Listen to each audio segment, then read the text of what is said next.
Президент Қасым-Жомарт Тоқаевтың Түркістан газетіне берген Қазақстан жаңғырудың жаңа кезегіне қадам басты атты сұхбатында болашақ сарбаздарға артылатын міндет пен сенім жайында ерекше тоқталған.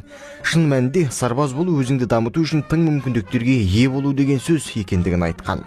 Жиында кадрлық офицерлер осы ойлардың мәніне, әскери қызметтің маңызына тағы бір тоқталды. Басқосу барысында мамандар қарулы күштер резервіне қабылдау тәртібі, оның артықшылықтары мен мүмкіндіктері жөнінде жан-жақты мәлімет ұсынды. Қазіргі таңда әскери бөлімге, әскери резервқа Семей қаласының тұрғындарын шақырып жатырмыз.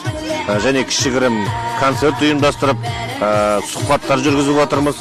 Қазіргі таңда жәнегі өзіміздің әскери бөлімге, 32-17 әскери бөліміне, резервке қала тұрғындарының ер жігіттерін шақырамыз. Осы резерв командасына мен өзім өз еркініммен жазылып, осы арғарай өз борышымды өтеуге дайынмын.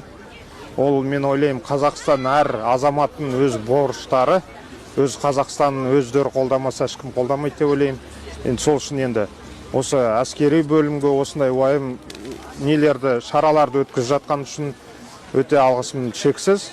Патриоттық кездесуге келген шаһар тұрғындары мен қонақтарына ыстық шай ұсынылып, қысқы демалысты көңілді әрі пайдалы өткізуге жағдай жасалды. Ал ұлттық әскери патриоттық орталықтың әскери оркестрі мен өнерпаздары өз өнерлерін ортаға салып, рухты әндер мен әсерлі музыкалық шығармалар орындады.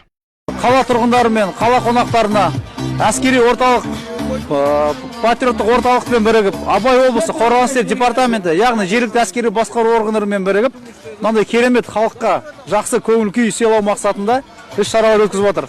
Мынандай керемет ауа райында халықпен бірге әрқашанда патриоттық тәрбиеде, соның ішінде қарулы күштерінің тартымдылығын арттыру, халыққа отан сүйгіштік бағытта тәрбие беру. Мұндай форматтағы кездесулер тұрғындар тарапынан оң бағаланып, патриоттық тәрбие берудің тиімді жолы ретінде қабылданды. Ұйымдастырушылардың айтуынша, алдағы уақытта патриоттық бағдарламалар легі жалғасын табады.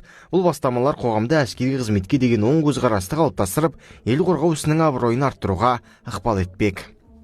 Ерасыл Кенжебек, Семей телеарнасы.